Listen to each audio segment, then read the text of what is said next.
In this video we're going to look at quantification using tags. And just to introduce the problems of quantifying data such as these, we'll look at the basic mechanism by which quantification is performed, and that is the quantification parameters dialog window. And the idea is that we isolate a peak that we can assign to a given element. So if we bring up the element library and have the regions property page topmost, click where the peak is, identify the peak, and then if we press create, a region is created and the background specified over an interval.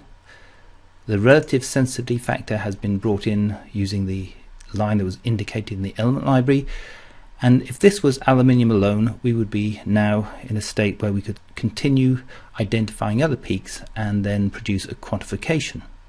However, in this instance what we have is a sample where we not only have aluminium but we also have copper, and unfortunately copper and aluminium overlap, and they overlap in such a way that we can use neither of the aluminium 2s nor the aluminium 2p to quantify from a survey spectrum, because we have copper overlapping both.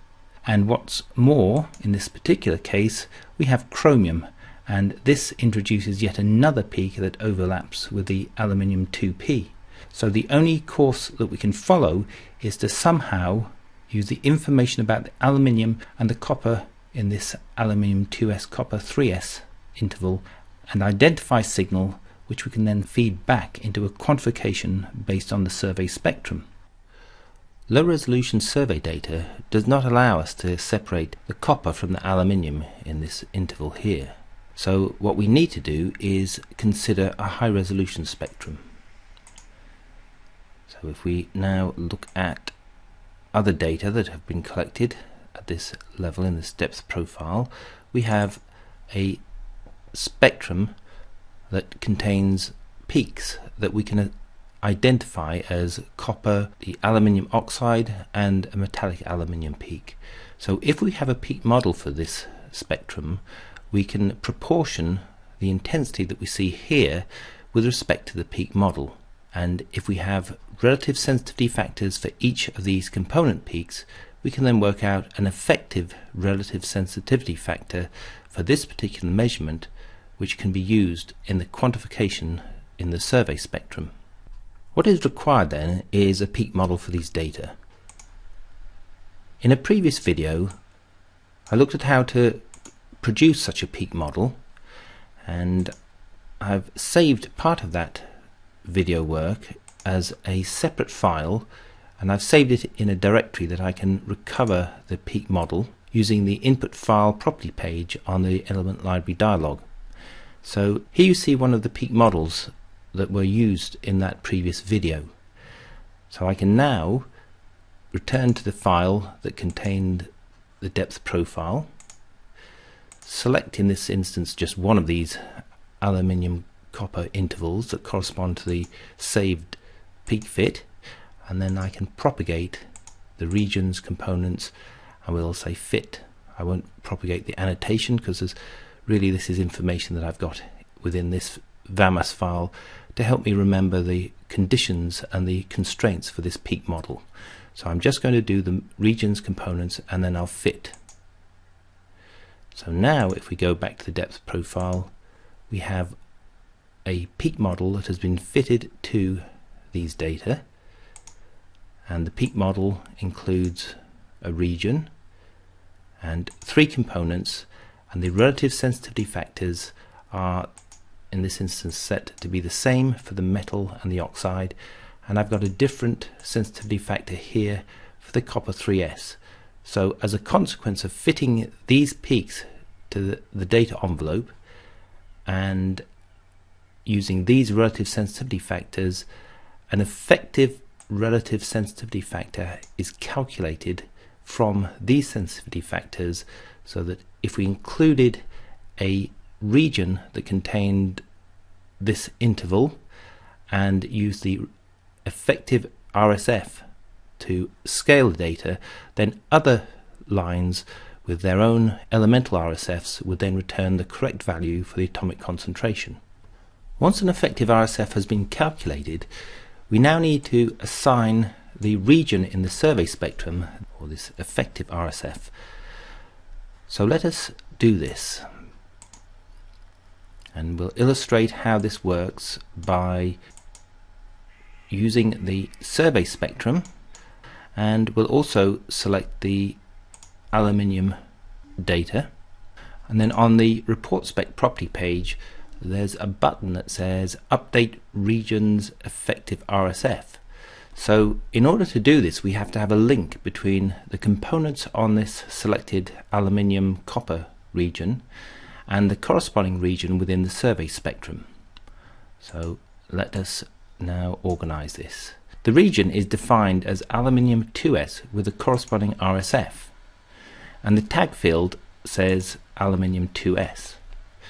Now if we go to the high resolution spectrum, we find while the region says no tag, and that is important because we need to exclude this region from the calculation, we have a tag field for each one of these components that is identical, and we need to make the region on the survey spectrum the same as the high resolution spectrum components. So the entry needs to be exactly the same as in the components in the high resolution spectra. So I enter and then press return, and then I need to indicate here that we've got something different from aluminium. So I'm using the name to indicate this, but this name can be different.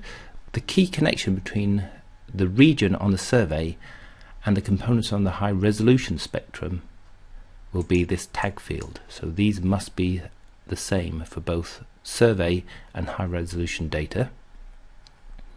So now that I have the same tag field for the region on the survey spectrum and the components on the high resolution spectrum, if I select both of these as if I'm going to do a quantification report based on these, then I can say update regions effective RSF.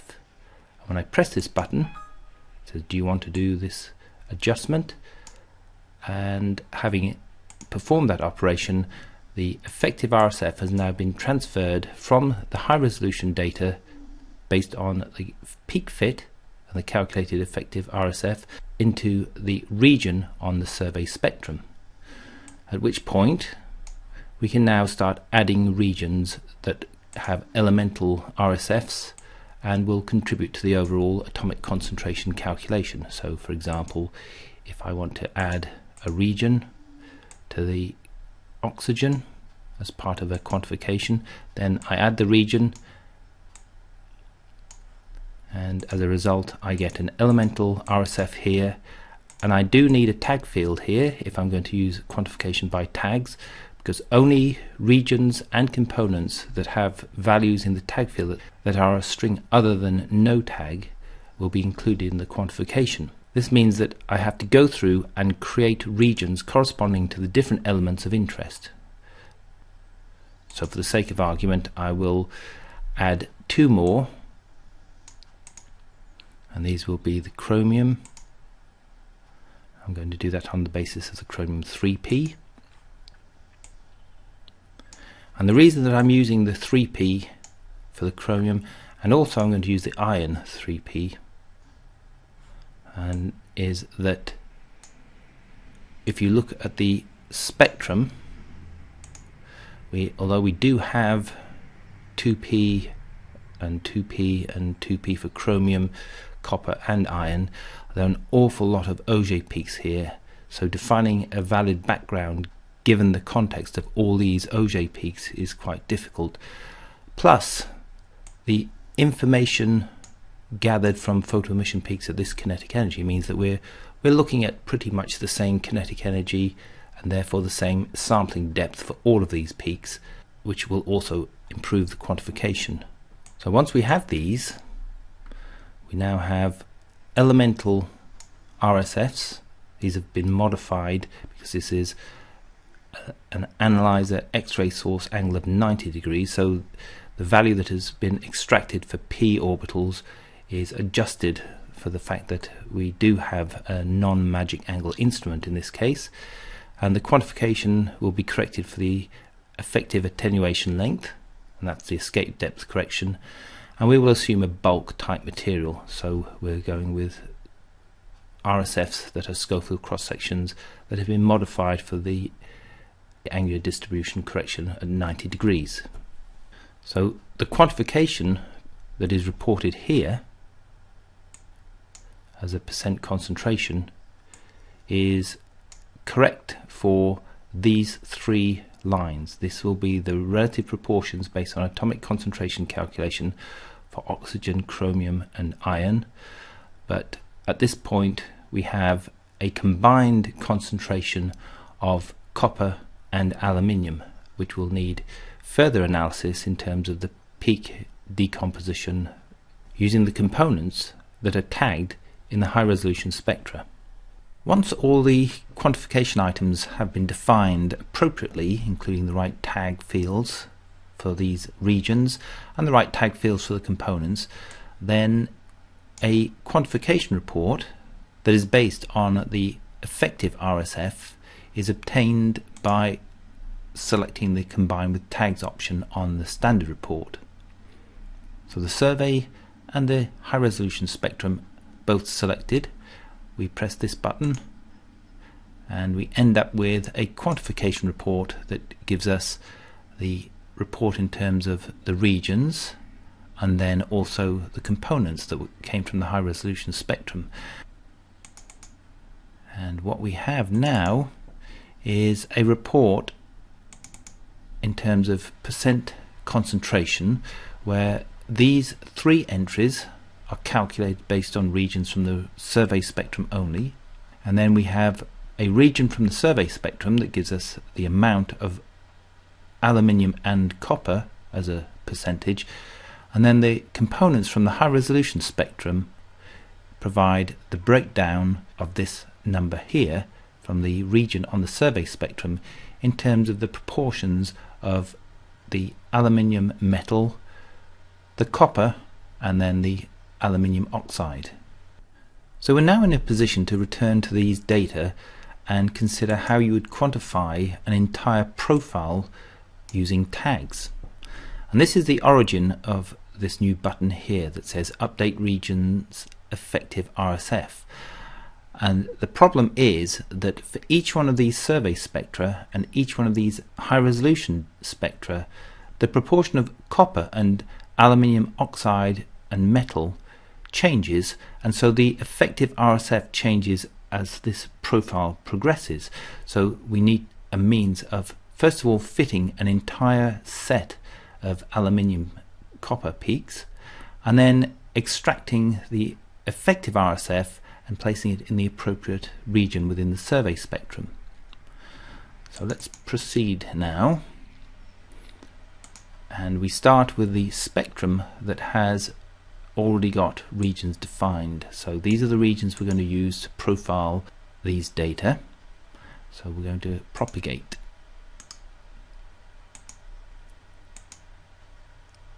So now we have a propagation throughout this profile, and we have regions defined on each of these survey spectra. Now we also need to work out a peak fit for each one of these. Now this is not quite as straightforward as propagating regions. When we propagate, we have to make sure we have a valid peak fit throughout all of these spectra. So we'll propagate regions components, and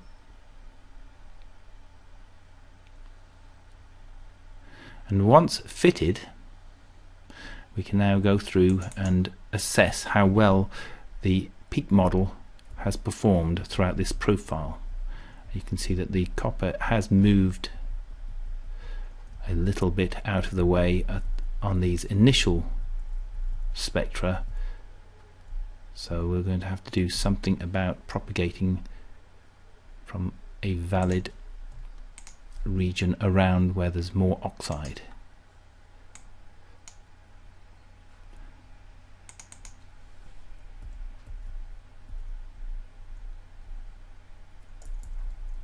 So now we can go through and perform the operation of updating the effective RSF based on the selected survey spectra and the corresponding copper aluminium spectrum.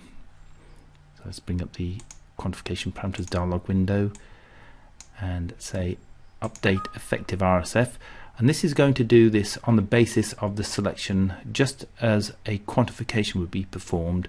So when I press yes, each one of these survey spectra, let's put the regions property page up and select a survey spectrum, and if we look here you can see the effective RSF has been added on the basis of this peak model that's from the high resolution data.